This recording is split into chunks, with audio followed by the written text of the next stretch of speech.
welcome back. Hopefully at this point in time you have submitted your works cited page and gotten feedback on that, and it's time to begin writing your rough draft. Some suggestions for writing the rough draft. First of all, I want you to tell me what you know. Don't repeat the research. I know this sounds kind of strange, but what I want you to do is close all your articles and books up, slide them off to one side, and not look at them. I want you to write your rough draft like you're writing a free write. And just let all the thoughts flow out of your head. Tell me everything about your topic. So this way, you're explaining it to me, so I know that you understand what you're talking about. And then you're also going to be avoiding any risk of plagiarism because you're not going to be looking at the original sources, so you won't accidentally copy things almost word for word. So there's no chance of plagiarism here at all. So write that rough draft that way. Then go back. That's when you want to organize it, clean it up, make sure it has a good introduction, a good conclusion. Look for places to start sticking in quotes. Remember that quotes are just backing up the points you've made, and you do not have to have a quote in every paragraph. Now, today's lesson, proper language for an academic essay. This is a big mistake a lot of students make. This is an academic essay. You are writing for college professors. You should be writing like you are a college student, not like you're Joe Schmo hanging on a street corner. You are writing like an intelligent person. No conversational language. Don't use I, you, we, etc. Now, the summary response, that's the only time you're allowed to say I believe, because we're asking specifically for your opinion. Now, I know that your opinion will creep into these other essays, but you don't want it to look like these are your beliefs. You want facts backing up your beliefs. So you're presenting the facts. We understand that this is your thoughts, your plan, but we want to see what facts back up what you have to say. So if you just say, I think that, or I believe, or I've always, anytime you do that, it immediately says, well, that's what you think. What do I care what you think? Who are you? You're just some student. I want to know what the experts have to say. Okay? So this is not a casual conversation between us. I don't want to know what you think. And don't bring me into the conversation. As soon as you say you or we, it's like, I don't believe that. I don't think that way. I have never done that. Don't bring me into it either. Keep all those pronouns out. No slang. Slang, first of all, changes over time. So I may have no clue what you're talking about because it's old slang or it's new slang, stuff that I'm not familiar with. Proper English does stay consistent. So you stick with proper English, I will always be able to understand what you're talking about. So, like for instance, this dude's all the way back in the 1990s. So I said, yo ho, ain't got no bling for you, but that don't mean you ain't fat. What up? There were a lot of crazy boys running around back in the 90s dressed like that and talking like that. You probably looked at that and said, what? Alright, this is a little hard to read, but no trite phrases. What's a trite phrase? It's an overused phrase. It's a phrase that really has no meaning. When you think about it, it's stupid. Students like to say things like, since the dawn of time. Really? That long? It's been around that long. Since the dawn of time, people have competed in sports. Really? Since the Big Bang. Not only were people around as the universe formed, but they were playing sports. Adam and Eve played sports. And no, what Adam and Eve did doesn't count as a sport. So, yeah, look at this. You got a girl playing soccer at the Big Bang. It's wrong. It doesn't happen. Ever since humans have walked the earth. No. All humans have done. No. Everybody loved. No. Don't do these things. Don't try to sound impressive by saying these crazy phrases. Just state the facts as they are. No rhetorical statements. What's a rhetorical statement? It's a statement that doesn't need an answer to it. And they are very difficult to use effectively. Most of the time, they are just annoying. For example, students love to start essays with rhetorical questions. Like, have you ever... No, I haven't ever. So right now I already am pissed off and don't want to read the essay. I have no idea what you're talking about. Or, yes, I have, and I don't like the way you're talking about it. So, don't go there. Have you ever posted on social media and had someone attack you with a nasty, mean statement? Well, the reader may associate with that, but, overall, it's just a wimpy way of starting your essay. There are much better ways to start your essay. Avoid absolutes. You cannot prove an absolute. Now, what is an absolute? Absolute are words like never, none, all, everybody, nobody. You can't prove those 100%. There's always going to be an exception. So as fast as you use one of these absolute statements, somebody's going to be able to prove you wrong. So also watch out for making predictions or false positive statements like, Disney World has always been the happiest place on earth. Well, first of all, happiest place on earth is an advertisement promotion.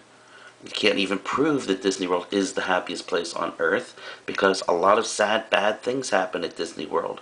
Kids are crying, I can't get what I wanted, or people die at Disney World. It does happen. So does that make it happy? And always, Disney World has always been the happiest place on earth. Since the dawn of time, Disney World has been the happiest. Disney World was built in the 1970s. Disneyland was built in the 1960s. Hasn't been around forever. Or phrases like, everybody knows Mickey Mouse. Every Eskimo, every Aborigine down in Australia, every pygmy down in South America knows Mickey Mouse? Seriously, can you prove that? Or, the music of Beyonce will be loved for generations to come. Can't prove it. People used to say that about Michael Jackson. Michael Jackson, one of the greatest musicians of all time, will be loved forever. And then those videos came out about him sleeping with little boys, and a lot of people hate him now. You can't predict what will happen in the future. You'd like to believe that Beyonce will be loved for generations to come, but you don't know for sure what will happen. Avoid euphemisms. You've done your homework, so you should know what a euphemism is at this point. So, if you have to discuss something that's potentially offensive, use formal scientific language. Don't try to be cutesy and use another phrase to avoid it. Often euphemisms can be unclear as to their meaning. Like, for instance, when he was younger, Robert Downey Jr. often got in trouble for hitting the happy juice. What's happy juice? Are you talking about alcohol? Are you talking about heroin? Are you talking about Kool-Aid? Oh yeah. You need to be very specific. Don't leave room for the reader to get confused. And especially, do not use doublespeak. This is a euphemism that's used to deliberately mislead the reader. When your boss talks about reducing costs, it means the company's in trouble and that your position has been eliminated, which is doublespeak for being fired. Peacekeeper missiles, my favorite. It's a term that distracts from the fact that missiles are weapons of war and are used to kill and destroy. Look at the cartoon. We're not soldiers of war, we're peacekeepers restoring order. Kaboom! Beware of generalizations or omissions. When you generalize or omit, it sounds like you either do not fully understand the full depth and breadth of the subject or you're trying to avoid unpleasant details. So, there's some stuff about what you're talking about that really kind of disproves your point or actually can lead the reader to think that way, so you just avoid talking about it. Well, a lot of times you'd be surprised how well informed your readers are, and they already know this stuff, and they're going to be insulted that you didn't go there, and they're going to think that you're lying to them. So you're better off addressing it, or if it's that strong, find a new topic. Don't over-explain. In this essay, just do it. Just say, the point is, don't go to all these it sounds like you're trying to pad the essay with extra words so that you'll get to the end, you'll get your 5 pages faster, you'll get your word count up faster. Don't put empty expressions like that in there. Just say what you're going to do. Just say what the essay is about. Just say what your point is. And don't repeat yourself. A lot of students like to keep repeating the same point over and over again, like I'm doing right now. Don't overstate things. In conclusion, my God, if you start that last paragraph with in conclusion, I'm immediately going to deduct 5 points. It's overused, it's unnecessary. I can see I'm at the last paragraph. I know this is the conclusion. I know what I should be looking for in this paragraph. In conclusion is used by public speakers who are trying to let the audience know they'll be able to go to the bathroom soon, that they should wake up and pay attention to what I'm about to say.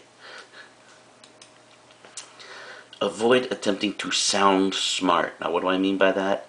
If you're just speaking, or I should say, if you are just saying the facts, laying out logically, then you're going to sound smart. You don't have to try to make it better. When you start using big words and fancy sentences, you're going to confuse the reader. You're going to distract from the point you're trying to make. Sure, it sounds really nice. It sounds poetic. But it really actually sounds like you don't know what you're talking about. You're just trying to avoid the issue. And often what happens is people who do this actually don't know what that word means, or their sentences are so flowery that they actually contradict what they're trying to say. And so they're just humorous and are going to upset your teacher, and you're going to lose points. Like, for instance, over here in the illustration, let us jaundice over to yon quaint and cozy domicile, lest the blizzard emerge and inundate us in frosty crystals. What does he just say? Let's go inside before it snows. That's what he's saying. So say that. Let us jaundice over. First of all, jaundice is not the word he wants. He's thinking of a jaunt, which cannot be turned into a verb. Jaundice is a disease of the liver that turns your skin yellow. Quaint and cozy domicile. Let's go in the house. Let's head over to this nice looking building over here. Lest a blizzard emerge before it snows. Inundate us in frosty crystals. Do you understand what inundate means? Inundate means it's over your head. That's a freaking lot of snow. So, be careful when you're writing this. Don't try to over-impress. Just state your facts. Write your rough draft and tell me what you learned. Make your point. Don't try to be crazy with it. And then we'll look at the rough draft. You'll submit it to me and I'll look at it. I'll make some suggestions. And then you're going to worry about adding quotes. You're going to worry about making your citations and all that. Those are coming with the next 2 videos. Have fun.